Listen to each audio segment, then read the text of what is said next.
வணக்கம் and welcome to cricket channels Tamil channel. இந்த வீடியோவில் நம்ம அதை பற்றி பார்க்க போகிறோம் அப்படின்னா ஐபிஎல் 2025 வந்து ஆர்சிபி டீம். ஸோ இப்போ வந்து ஒரு மிகப்பெரிய லெவலில் ஒரு பெரிய டீம் எடுத்திருக்காங்க, அது நம்ம எல்லாருக்கும் தெரியும்.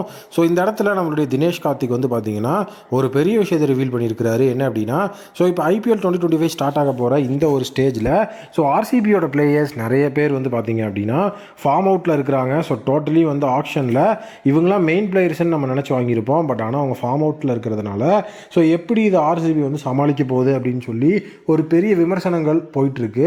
ஸோ அதுக்கு டிகே வந்து பார்த்தீங்க அப்படின்னா கோச்சிங் சைட்லேருந்து வந்து பார்த்தீங்கன்னா ஆர்சிபியை பேக் பண்ணி ஒரு பெரிய ரிப்ளை கொடுத்துருக்கிறாரு. ஆர்சிபி டீமில் நிறைய சேஞ்சஸ் அப்படிங்கிறது பிளேயிங் லெவனில் நம்ம எக்ஸ்பெக்ட் பண்ணாத மாதிரியான விஷயங்கள்லாம் நடக்க போகுது அப்படிங்கிறது தான் அந்த விஷயத்தை ரிவீல் பண்ணியிருக்கிறாரு அவர். ஸோ அப்படி என்ன அவர் சொல்லியிருந்தாரு அப்படின்னு வந்து பார்த்தீங்க அப்படின்னா, ஃபஸ்ட்டு வந்துட்டு இப்போ நம்ம எல்லாரும் எதிர்பார்த்துட்டு இருக்கிற என்ன அப்படின்னா, ஃபஸ்ட்டு ஓப்பனிங் விராட் கோலி, அதுக்கப்புறம் ஃபில் சால்ட், இவங்க தான் வந்துட்டு ஆர்சிபியோட அந்த ஓப்பனிங் அப்படிங்கிற விஷயத்தில் வந்துட்டு இருப்பாங்க அப்படின்னு நம்ம எதிர்பார்த்துட்டு இருக்கோம். ஸோ இதில் வந்து பார்த்தீங்க அப்படின்னா ஸோ டோட்டலி ஃபில் சால்ட் வந்துட்டு ஸோ அந்த இடத்துல ஃபார்ம்லேயே இல்லை. ஸோ அவர் வந்து பார்த்தீங்க அப்படின்னா எப்படி ஆர்சிபியோட ஓப்பனிங்கை வந்து கொண்டு வருவார், ஸோ அவர் வந்துட்டு எந்த மாதிரி வந்து சூப்பரான ஒரு விஷயத்தை பண்ண போகிறாருன்னு நிறைய பேருக்கு டவுட் இருக்குது. ஸோ அந்த டவுட்டை வந்துட்டு நம்ம வந்து கண்டிப்பாக வந்து பார்த்து தான் ஆகணும். ஏன்னா அவர் ஆர்சிபி வாங்குறதுனால தான் ஸோ அவர் இந்த மாதிரி வந்து ஒரு சில விஷயங்களில் இருக்குங்கிற மாதிரியும் ஸோ ஆர்சிபி மேலே அந்த ஒரு குற்றச்சாட்டு வச்சுட்டு இருக்காங்க.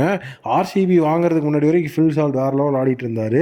ஆர்சிபி வாங்கினதுக்கு அப்புறம் தான் ஃபில் சால்ட் இந்த மாதிரி ஃபார்ம் அவுட் ஆகிட்டாருங்கிற ஒரு விஷயம் போயிட்டுருக்கு. ஸோ இப்போ ஃபில் சால்ட் இருக்கிறதுனால தான் வந்து பார்த்தீங்கன்னா ஆர்சிபியோட ஓப்பனிங் ஸ்ட்ராங்காக இருக்கானா கிடையாது. ஏன்னா அங்கே இருக்கிறது வந்து விராட் கோலி அப்படிங்கிற ஒரு ஆல்ரெடி வந்து ஓப்பனிங்கில் ஒரு சீசனில் ஹையஸ்ட் ரன் அப்படிங்கிற விஷயத்தை அடித்து வச்சிருக்கிற பிளேயர் இருக்கிறாரு. அவரை தாண்டி ஃபில் சால்ட் மேலே தான் வந்து நம்ம நம்பிக்கை வைக்கணுமா அப்படிங்கிற ஒரு விஷயம் கிடையவே கிடையாது. ப்ளஸ் பேக்கப்பில் டேவிட் பெடிக்கல் அப்படின்னு சொல்லி ஆல்ரெடி ஆர்சிபிக்காக விளாண்ட பிளேயர் இருக்கார். இப்போ ஃபில் சால்ட் வந்து பார்த்தீங்க அப்படின்னா என்னதான் எக்ஸ்ப்ளோசிவான ஓப்பனிங் பேட்ஸ்மேன், விக்கெட் கீப்பருங்கிற அட்வான்டேஜ் இருந்தாலும் ஆல்ரெடி ஆர்சிபிக்காக விளாண்ட ஒரு பிளேயர் அப்படிங்கிற ஒரு அட்வான்டேஜ் அங்கே இடத்துல டேவிட் பெடிக்கல் இருக்குது. ஸோ எப்படி வேணாலும் வந்துட்டு ஆர்சிபி அந்த இடத்துல காய்கறி நகரத்துக்கு நாங்கள் ரெடியாக இருக்கோம் அப்படின்னு சொல்லியிருக்காங்க. அதே நேரம் same goes to Liam Livingstone. Totally வந்து பார்த்தீங்கன்னா லியாம் லிவிங்ஸ்டன் இப்போ அவுட் ஆஃப் த ஃபார்மில் இருக்கிறாரு. ஸோ அவருடைய வந்துட்டு ஓவர்ஸ் அப்படிங்கிறதும் பெரிய லெவலில் எடுபடுறதில்ல. ஸோ இப்போ லியாம் லிவிங்ஸ்டனுக்கு வந்து பார்த்தீங்க அப்படின்னா ஸோ ஆர்சிபியோட ஒரு மிகப்பெரிய பிளான் என்னென்னா டிம் டேவிட், ரொமாரியோ ஷெஃபர்ட் ரெண்டு பேர்த்தையுமே பிளேயிங் லெவனில் ஆட வைக்க முடியுமா அப்படின்னு வந்து பார்த்துட்டு இருக்கிறாங்க. இது எதனால அப்படின்னு வந்து பார்த்தீங்கன்னா லியாம் லிவிங்ஸ்டனை நம்ம வாங்கியிருக்கிறது அப்படிங்கிறது வந்து பார்த்தீங்கன்னா மேக்ஸ்வெலோட இடத்துல மேக்ஸ்வெலோட ஒரு லைக் டு லைக் ரீப்ளேஸ்மெண்ட் அப்படின்னு தான். பட் லியாம் லிவிங்ஸ்டன் மேக்ஸ்வெலுக்கு 1% கூட மேட்ச் ஆகிற ஒரு பெர்ஃபார்மன்ஸை கொடுக்கல. பட் டிம் டேவிட் வந்து பிபிஎல் ஃபுல்லாகவே நீட்டான ஒரு பெர்ஃபார்மன்ஸை கொடுத்துருந்தாரு. ரொமாரியோ ஷெஃபர்டும் டொமஸ்டிக் டோர்னமெண்ட்ஸில் அதிரடியான ஒரு ஹிட்டர் அப்படிங்கிற ஒரு பேரை வந்து வாங்கி வச்சிருக்கிறாரு. ஸோ ரெண்டு பேருமே வந்து பார்த்தீங்க அப்படின்னா ஆல்ரவுண்டர்ஸ் தான். என்ன அந்த இடத்துல வந்து டிம் டேவிட்டை நம்ம வந்துட்டு பெருசாக எஃபெக்டிவாக ஒரு ஆல்ரவுண்டராக பார்க்கல. பட் ரொமாரியோ ஷெஃபர்ட் வந்து பார்த்தீங்கன்னா ஒரு மிகப்பெரிய லெவலில் ஆல்ரவுண்டர் அப்படிங்கிற கிரைட்டீரியாவில் இருக்கிறாரு. ஸோ இந்த இடத்துல டிகே சொல்கிற முதல் விஷயம் என்ன அப்படின்னா ரீப்ளேஸ்மெண்ட் அப்படிங்கிற அந்த விஷயத்தில் நாங்கள் எஃபெக்டிவாக ஒர்க் பண்ணணும்னு ரெடியாக இருக்கிறோம்.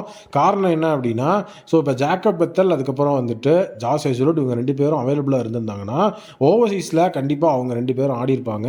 ஸோ இப்போ எங்களுக்கு என்ன அப்படின்னா காம்பினேஷனை மாற்றுற லெவலுக்கு நாங்கள் வந்துட்டோம். இப்போ Phil Salt, Jacob Bethell, Hazlewood, Liam லிவிங்ஸ்டன்னு இவங்க 4 பேர் வந்துட்டு பிரைமரி ஓவர்சீஸ் பிளேயர் அப்படிங்கிற மாதிரி சுச்சுவேஷனில் நம்ம வச்சுருந்தோம் அப்படின்னா அதில் இப்போ வந்து பார்த்தீங்கன்னா ஃபில் சால்ட்டும் லியாம் லிவிங்ஸ்டனும் அவுட் ஆஃப் த டச்சில் இருக்கிறாங்க. அதனால் அவங்கள பிரைமரி லெவனில் வைக்கணுமா அப்படிங்கிற ஒரு யோசனை வந்திருக்கு. ஜாக்கப் பெத்தலும் ஹேசல்வுட்டும் அவைலபிலிட்டி இஷ்யூவில் போயிட்டு இருக்கிறதுனால இந்த பிரைமரி 4 ஓவர்சீஸ் பிளேயரே வந்துட்டு இல்லாமல் இப்போ நமக்கு ஓவர்சீஸ் அப்படிங்கிற ஆப்ஷனில் வந்து பார்த்தீங்க அப்படின்னா Tim David, Romario shepherd, Dushara மாதிரியான பிளேயர்ஸ் தான் அவைலபிளாக இருக்கிறாங்க.